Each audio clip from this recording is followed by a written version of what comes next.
सूर्य मैथिल देख रहे हैं, जहां कभी सन्नाटा पसरा हुआ था और आज वहां पर देखिए ये जश्न और इस जीत को भुनाने की पूरी कोशिश आम आदमी पार्टी करेगी। और एक बार फिर आप पर वही आरोप लगाते हुए और मुखर होते हुए तमाम नेता नजर आएंगे कि विपक्षी नेताओं पर ही तमाम कार्रवाइयां, और निकलता कुछ नहीं है।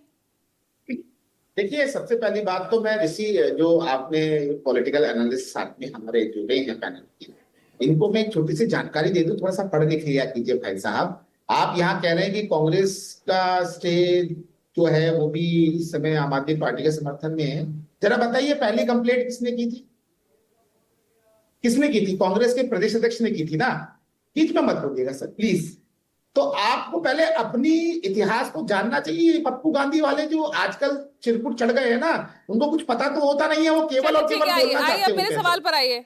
ये चीजें अच्छी चीज नहीं है। दूसरी चीज, मैंने आपको स्पष्ट दोबारा से पहले भी बोला कि जिस प्रकार से पहले भी एक बार हो चुका है, ये बीजेपी से कोई लेना देना नहीं है। पर्सनल अटैक मत कीजिए, ठीक है? पर्सनल अटैक नहीं। क्यों रहे हैं? ऋषि शंकर अरे बौखला क्यों रहे हो भैया? A+B+C = कितना होता है? वो वही रहेगा।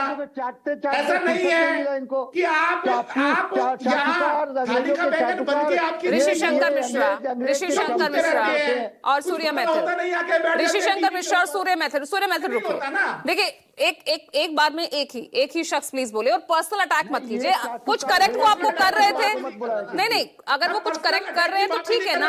याद दिला रहा हूँ, ठीक है मैथिल साहब, पॉइंट पे आइए। मैथिल साहब, तुम खड़े हो गए समर्थन में, ये तुम्हारा मानसिक दिवालियापन है। पहली चीज, ये थाली का बैंगन वाला नौटंकी मत किया करो। इतने भी ठीक है। मैं प्रीति शर्मा पर जा रही हूँ। प्रीति शर्मा, नहीं, इस तरह से अगर आप एक दूसरे को ऐसे घेरेंगे तो मैं आप दोनों से मैं बिल्कुल नहीं बात कर पाऊंगी। प्रीति शर्मा, ये लड़ाई अब आगे कैसे बढ़ाई जाएगी? क्योंकि यहां तो ना तो कांग्रेस आपके साथ दिख रही है, और जिस तरह से जो यूनिटी इस मुद्दे को लेकर पूरा इंडिया गठबंधन दिखा रहा था, वो तो यहीं तितर बितर होते दिख रही है। प्रीति, देखिए, इस मुद्दे में ये बात सही है कि कांग्रेस ने ही ये पूरा लिकर स्कैम, तथाकथित लिकर स्कैम बनाया, और ये कांग्रेस की दिल्ली लीडरशिप है, अजय माकन, संदीप दीक्षित, जिन्होंने हमारी पार्टी को गिराने के लिए, क्योंकि हमने उनको शून्य पे हम ले आए थे, इसीलिए उन्होंने बीजेपी के साथ मिलकर षड्यंत्र रचा। लेकिन आज सवाल आगे क्या होगा इसके बारे में है। जो भी इंसान एक्चुअली भ्रष्ट होता है वो तो बीजेपी में शामिल हो जाता है। मैं यहाँ मुंबई महाराष्ट्र से बोल रही हूँ, और आप हमारी राजनीति तो जानते ही हैं।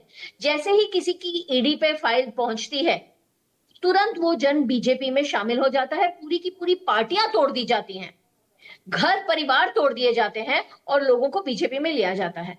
तो अगर कोई भ्रष्ट होता है, उसका एक ही एस्केप है, बीजेपी में शामिल होना। एक हिम्मत वाला ही है जो बीजेपी के बाहर खड़ा रहा, अरविंद केजरीवाल, क्योंकि वो जानते थे कि आज नहीं तो कल ये प्रूव होगा। लेकिन आपकी पार्टी भी टूटी प्रीति शर्मा, आप पार्टी तो आपकी भी टूटी, कई नेता गए। हमारी पार्टी तो मजबूती से खड़ी हुई है। एक आध लोग हमारी पार्टी से निकल गए, उससे क्या मतलब होता है? आज बीजेपी कौन सी पार्टी है? कांग्रेस ही है।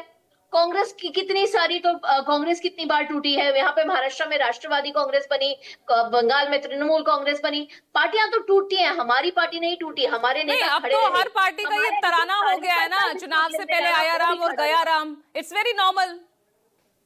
हमारी पार्टी में एक एमएलए नहीं बिका, हमारी पार्टी में एक एमपी नहीं बिका, हमारी पार्टी में कोई नहीं टूटा है। और एक एक कार्यकर्ता जिसको जेल हुई, हमारे नेता, हमारे कार्यकर्ता जिनको जेल हुई, वो भी नहीं टूटे।